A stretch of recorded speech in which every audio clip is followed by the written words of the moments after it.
Germany have surrendered to the United Nations. The flags of freedom fly all over Europe.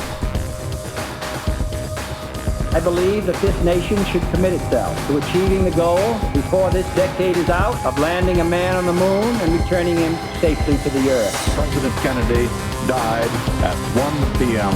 Central Standard Time.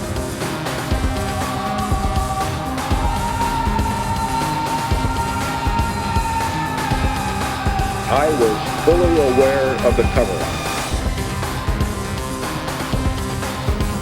The erosion of our confidence in the future is threatening to destroy the social and the political fabric of America. Who does not feel rising alarm when the question in any discussion of foreign policy is no longer should we do something, but do we have the capacity to do anything?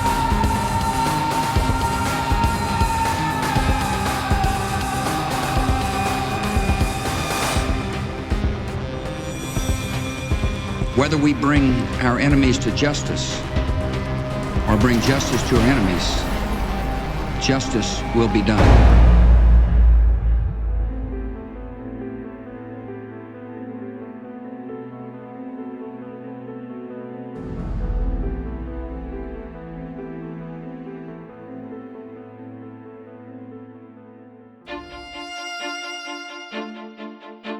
America's exceptionalism is not because we're smarter, better, or greater than any other people or country. America's exceptional because a group of people came over here and wrote a constitution that gave us a level of freedom that doesn't exist anywhere else in the world.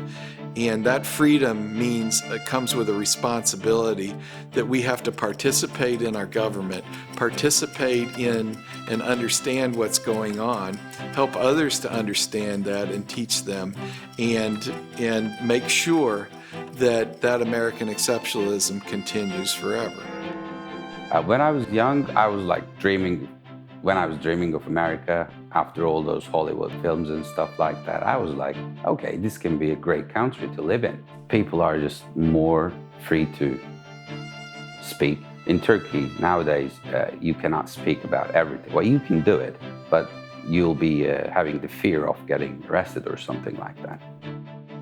You know, America was built on immigration, right? We had great waves of immigration. We had, obviously the first settlers that were trying to escape religious persecution, and they began to build this country. And then we had an immigration of institutions, governments moving in and bringing indentured servants that built America. And then the next wave was via slavery. And slavery was immigration. It was bad and wrong, but can you imagine America today without the slaves in our agrarian society? The South was all the money in the 1800s. The South produced all the money. They had all the cotton, they had all the vegetables and corn and everything else, and it got exported. And that was from the black immigration via slavery. And the next wave was the Irish in the potato famine. And the Irish were instrumental in building out the East Coast, and they became, they were workers that built New York and built the aqueducts and built the canals. And then can you imagine America without the Chinese? No transcontinental railroad. Where would we be? I think as young people in America, we need to fully understand the fundamentals of how our country was built. And most of my friends haven't. When we are taught the fundamentals of America, it's all trivial. It's all something that we're going to be checking ABC on a test.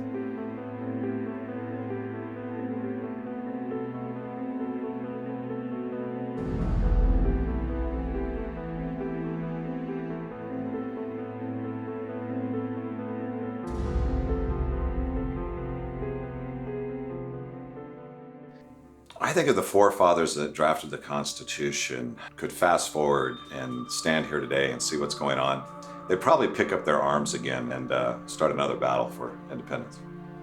I think they would be quite appalled, to be quite honest with you.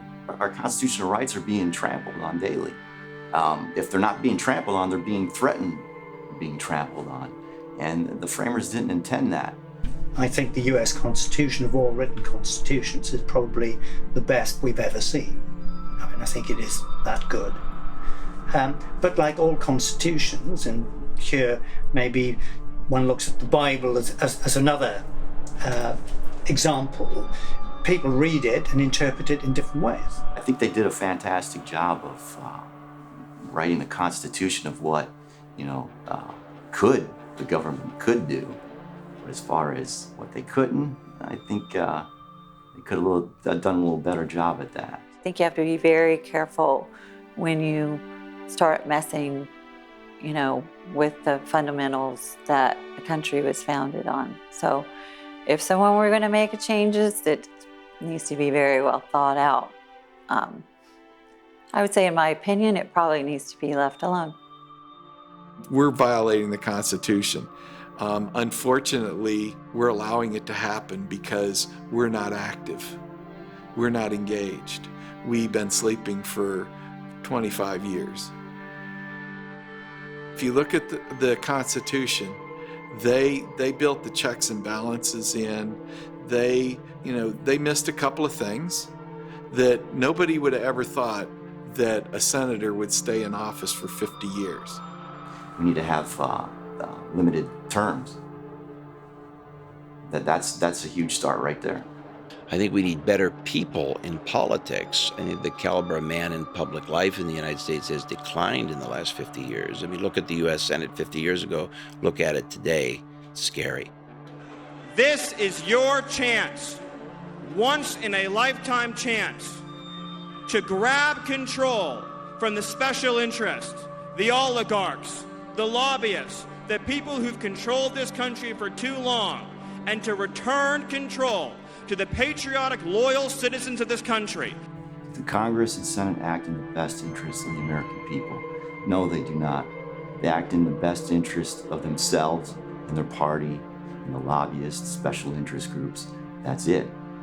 And that, I think Americans need to wake up and realize that. That we're more divided than ever. And that's how they keep this circus going. They divide Americans, get us bickering, nothing gets done. It's a win for this party, a win for that party, a loss for the American people. Every elected official is bound by the oath they took to uphold the Constitution. That oath supersedes that delegated duty to do. Because when they utilize that delegated power in a way that violates the Constitution itself, that's not a constitutional wielding and use of that power.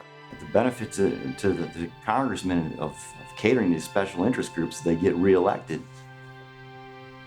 And I mean, they're in there forever. They got a secure job. They're getting paid well. What do they care what they do to us?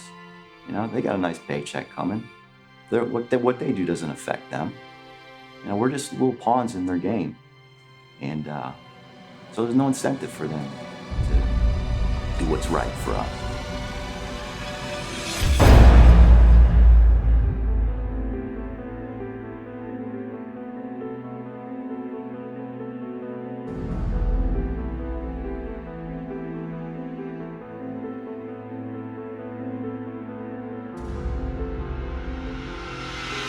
I think we're on a decline at a pace that we've never seen before in this country.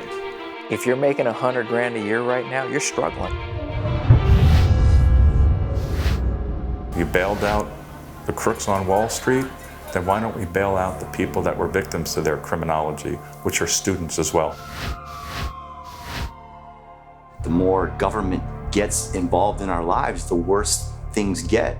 I think it's not the white picket fence America that we all think it is today. As far as equality across the board for Americans of any income level or race description or anything else, no, things are absolutely not equal. They will never be equal. Crime in the inner cities, hundreds and hundreds of deaths a year. Make America great. We're going to change America. I mean, wouldn't that be wonderful if we could really do that?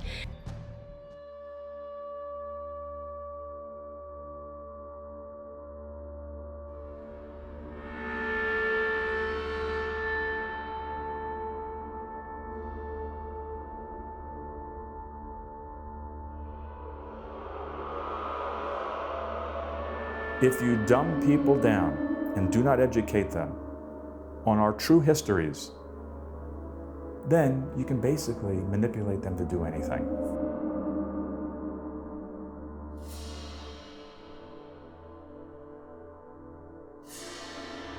With the Nixon administration in particular and the whole Watergate scandal, it really started to open the public's eyes, in my opinion, to things that go on behind closed doors. If that security guard hadn't been in that place at that particular time, the things that were revealed within our own government, in our own country, we never would have known about. Watergate was about big themes: the constitutional separation of powers, the protection of individual rights, the function of a free press. The people of the United States were caught up in all this to a degree that might seem unlikely to anyone who didn't experience it. Day after day, week after week, we watched the drama played out in one disclosure after another. It was all on television. And through television, the people became a part of the process of judgment. The things that have come to light recently with, the CIA and the NSA and how they are, quote unquote, spying on the American people and probably countries around the world, for our own security, but we probably wouldn't know about any of that, so to a degree in that particular situation, you look at individuals like Edward Snowden, or the WikiLeaks guy, Julian Assange, that can be described in a certain degree as criminal. Is it criminal to reveal the truth? If in fact it is the truth. And if it is the truth, why is it being hidden from the greater populace? That's a problem. As we move forward in terms of presidents, and you look at, what presidents accomplish, you look at Bill Clinton.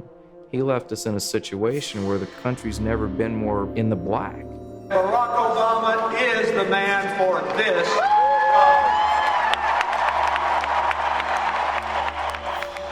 We had the largest surplus in the history of our country after his administration. And he probably only had 2 years of an 8-year run because he was dealing with his own scandals, and the next administration chewed through that in a couple of years, got us involved in 2 costly wars. And why? Because defense contractors needed those contracts. They needed to do what they do, which is build weaponry. And then those wars are over, they're left for another administration to deal with, and also a debt, that's inherited and continued to pass on. So I believe that the system is broken, and I believe the powers that be want it to continue to remain because they are the powers that be. And they have their place, so if their place is at the table, if I'm them, I don't want to get up, and I certainly don't want to be replaced. So until someone's willing to address that and confront it head on, this is going to continue. This idea that government is beholden to the people, that it has no other source of power except the sovereign people, is still the newest and the most unique idea in all the long history of man's relation to man. I'd like to believe in our election process and that it's democratic and everyone's vote has a say, but the way it's structured and the way it's set up and the electorate and the delegates, and it can be very confusing. Well, the Electoral College was there simply because of the way the Founding Fathers viewed a democracy. They knew that a democracy was self-destructive. The Electoral College was established specifically to prevent that method of electing the most powerful officers in our land to government. Because when a majority is responsible for voting in its own self-interest, then that disservices everyone. What it does is it prevents the people from being properly represented. As the old quote goes, when the public realizes that it can vote itself largesse from the public treasury, each generation they will vote themselves more and more money from the public treasury for their own self-benefit. It can't exist for exactly that reason as a democracy. The Founding Fathers knew this. They'd seen democracies crash and burn because of that. So they established the Electoral College to prevent these high offices from being subjected to a popular vote that was voting in its own self-interest. What is our agenda for even wanting to be the president or wanting to be in politics? Or what is our agenda? What's our motive for it? Everyone comes with their own agenda, and that's a matter of fact. That's the way it is. Is it about power and money for them? Absolutely, that's all it's about. Ladies and gentlemen, the President of the United States.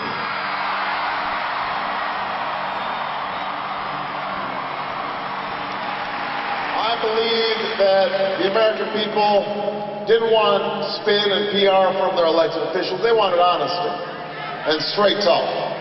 Just like a lot of our presidents, they make a lot of promises, they say what we want to hear, they get in office, and they don't make do on those promises. 10 years ago, John McCain offered a bill that said he would ban a candidate from paying registered lobbyists. And he did this because he said that having lobbyists on your campaign was a conflict of interest. This is what he said 10 years ago. Well, I'll tell you that John McCain then would be pretty disappointed with John McCain now, because he hired some of the biggest lobbyists in Washington to run the campaign, and when he was called on it, his top lobbyist actually had the nerve to say, the American people won't care about this. If lobbyists were removed, then things would start to get done, because now they're going to be accountable to me and you. And that's where it needs to start.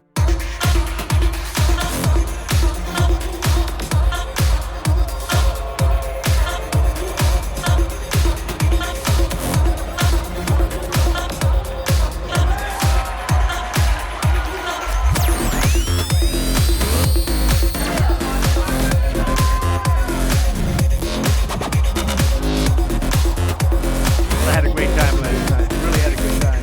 You mean you don't like it that I was nice to the other candidates?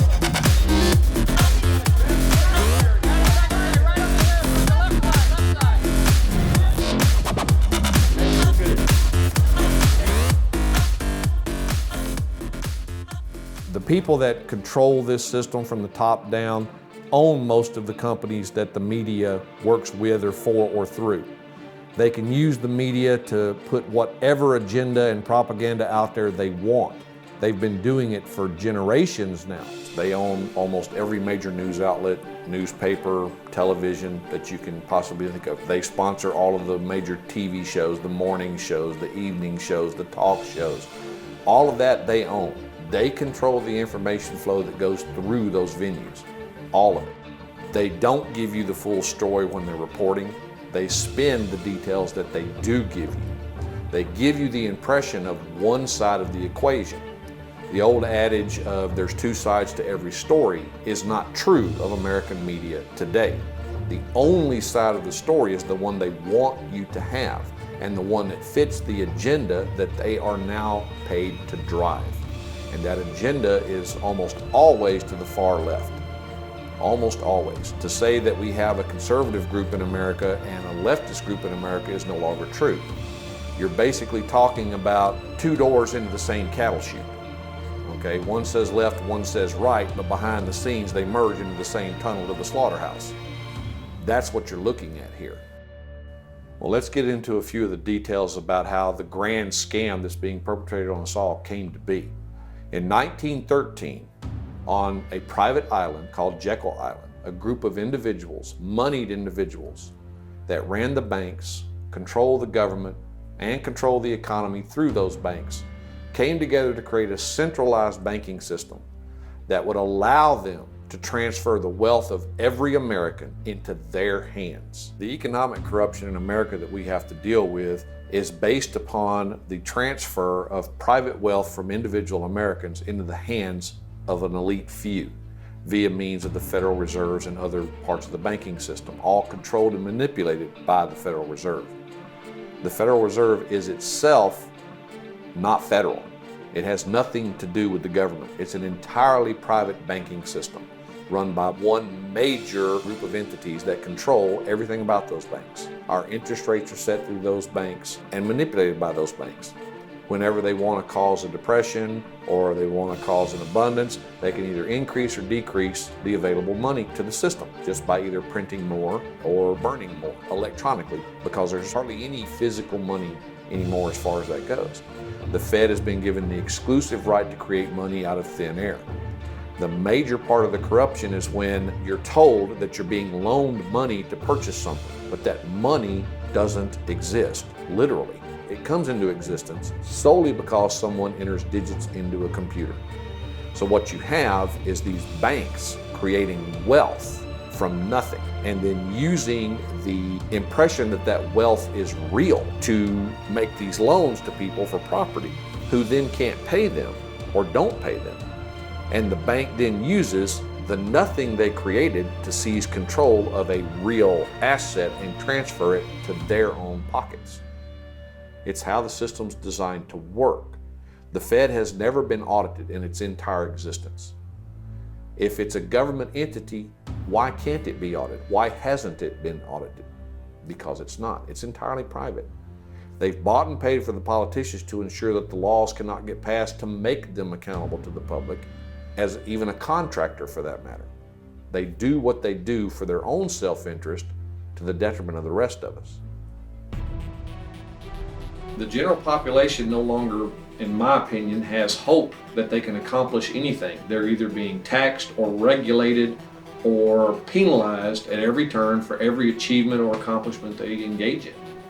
I would have been more than happy to pay more taxes if I knew that it was really going to go to places and situations that really benefit others, but it doesn't.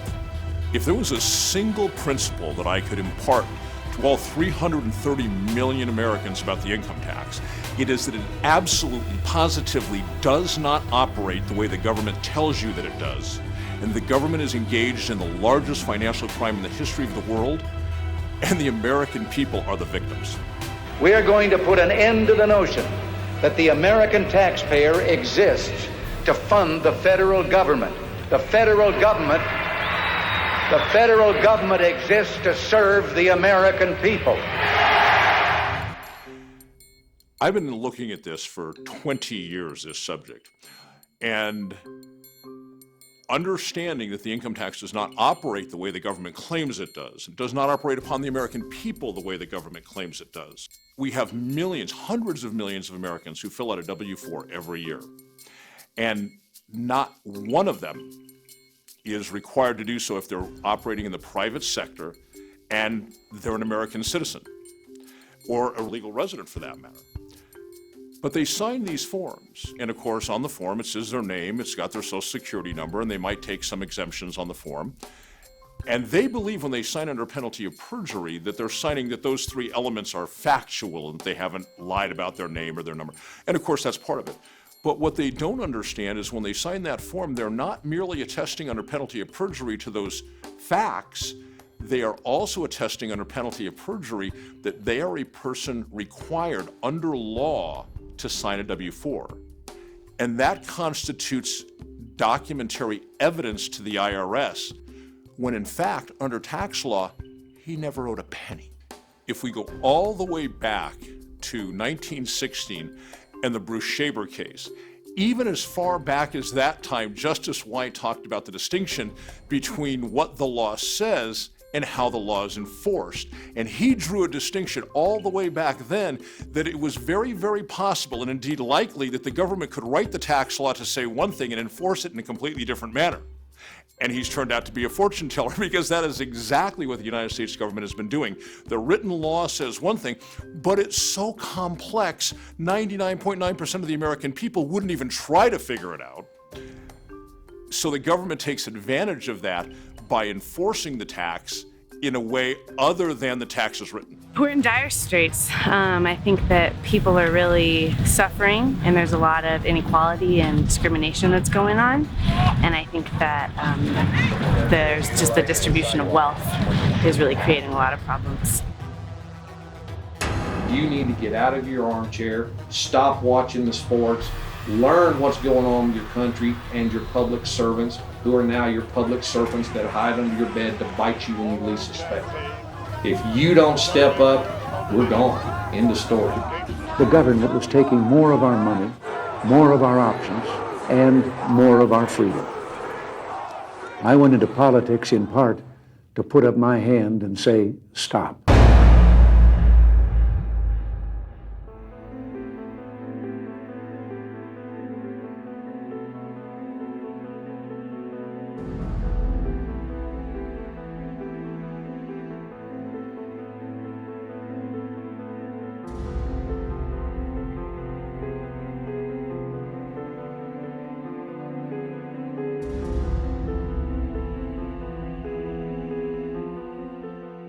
In the 1890s, the economy in the United States was really heating up.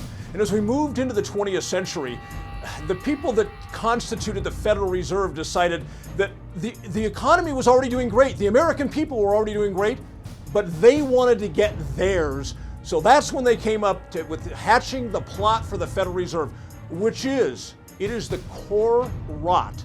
It is the grand scam when it comes to depriving Americans of proper self-governance and liberty. How do these people come to the conclusion that they can spend what they don't have? They're telling us that we have a currency called the dollar, printed on paper by an organization called the Federal Reserve that can print it on demand. Hence, we have what is now, and been for a long time, fractional reserve banking, where these systems allow the money to be printed up and used and disseminated to all these individual banks that are part of this one whole bank. And through that, they can create as much money as they want simply by typing any number into a computer screen they want to. But there's nothing behind that. There's nothing behind any of that. So how did the world get trillions of dollars in debt when there were never trillions of dollars to loan? It was all numbers on a computer screen created by people, not by natural resources, not by precious metals, but by people. And through this system, they have been able to take your home, destroy your education, destroy your economy, destroy your ability to retire, to save, to produce, to do anything. And the system is on the verge of complete and total collapse. Despite what they want you to believe, there is no presidential candidate that's going to save you from that. The Federal Reserve creates money out of thin air for the United States government on demand. And then they want interest back on the money they created out of thin air. But of course, they don't want more money created out of thin air. They want money that has value. Well, how do they achieve that? What they do is they put money into circulation. Let me give you an example of how this is done. A pallet of $100 bills that equals $1 million costs the United States government $1,230 to make. As soon as they put it on the floor of a Federal Reserve Bank, it goes from $1,230 in paper and ink to $1 million in currency. They then spread that out into the population. Once people use it to purchase goods or labor, and goods actually represents labor, then that paper and ink attains value. Once it attains value, it becomes what the Federal Reserve wants back, because when it's paper and ink, it's meaningless. Once we, the American people, through the sweat of our brow, give it value, then they want their interest. They want to take the money off the top that they get back that actually has some value now. And that is the sole purpose of the income tax. That's why it was passed at exactly the same time as the Federal Reserve Act. The grandest scam ever perpetrated on any people, any nation, is the Federal Reserve.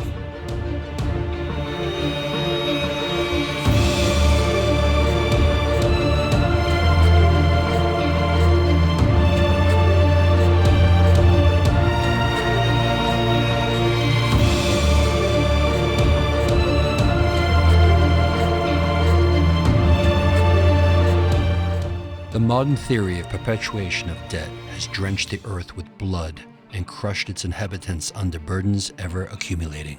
Issue of currency should be lodged with the government and be protected from domination by Wall Street. We are opposed to provisions which would place our currency and credit system in private hands.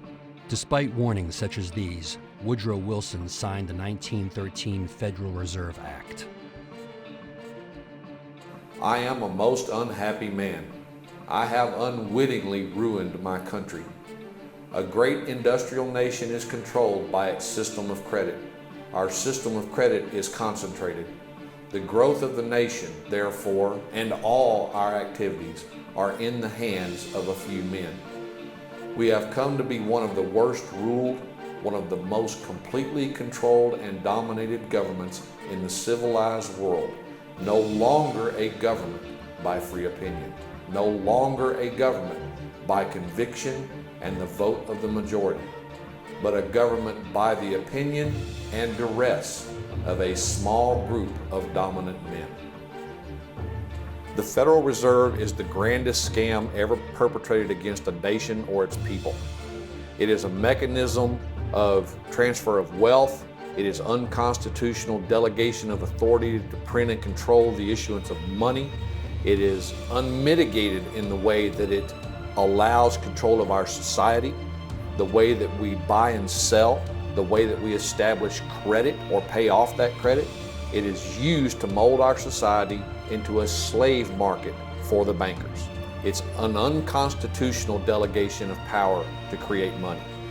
It is a control mechanism of our society, of our property, of individual rights, of everything to do with the way that we live our lives. The grandest scam of all is the theft of America through a pretend money system, a fiat money system that benefits only the private interest of the bankers. Congress, the Senate, anybody in politics right now, I don't have any use for any of them. Again, back to what I said earlier, they're all on the same team. They're politicians. As far as I'm concerned, from what I've seen, they're run by the lobbyists that live in DC. They have too many favors to pay back. They're planning for their retirement so that when they're not in office, the favors that they've done for company X, Y, or Z, you can bet they're going to be hired on and have a great executive position with that company later on. There's people behind the curtain with the money that guide them, and they're nothing more than puppets on a string. They've set themselves up with a good program at the expense of everybody else. We fund these guys, we pay their check, and the citizens now seem to have this understanding that they control us in anything they say or do. We can't do anything about it. People have to remember, we write their check. So who do they work for? They work for me and they work for you. And they're screwing the bosses right now. That's us.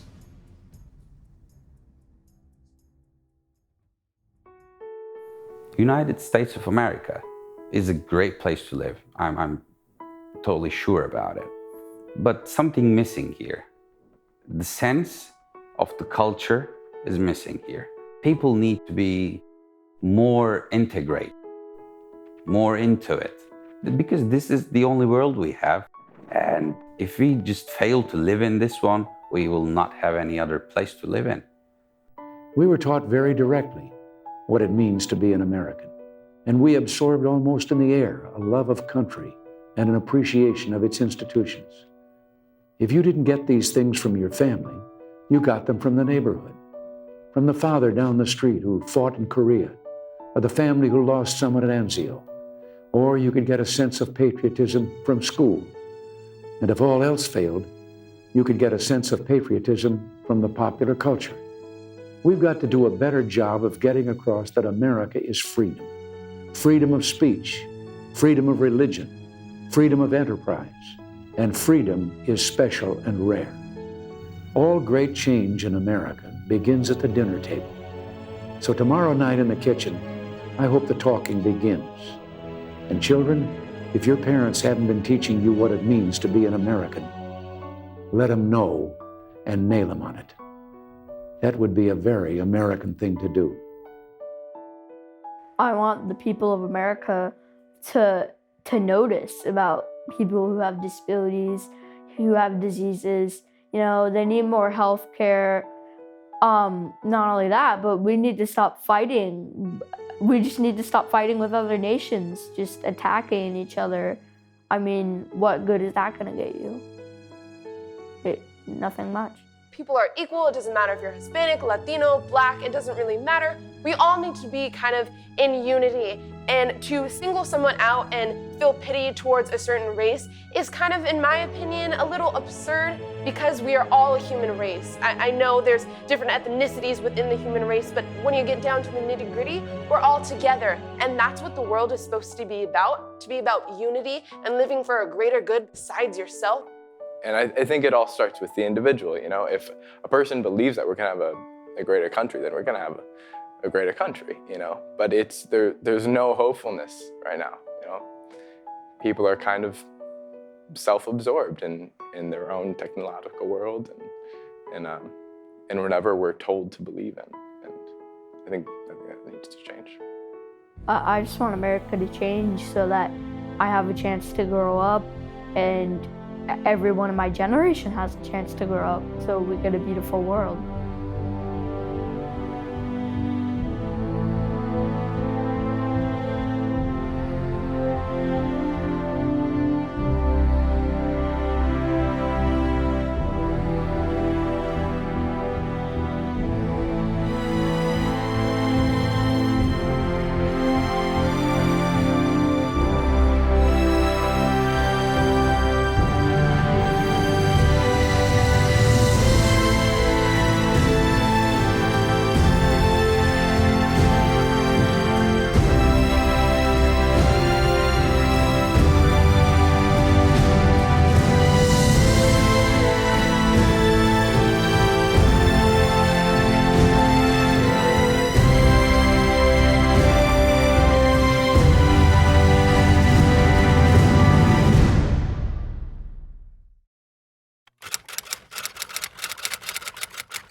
America needs to change. It just needs to change to make life better for everyone.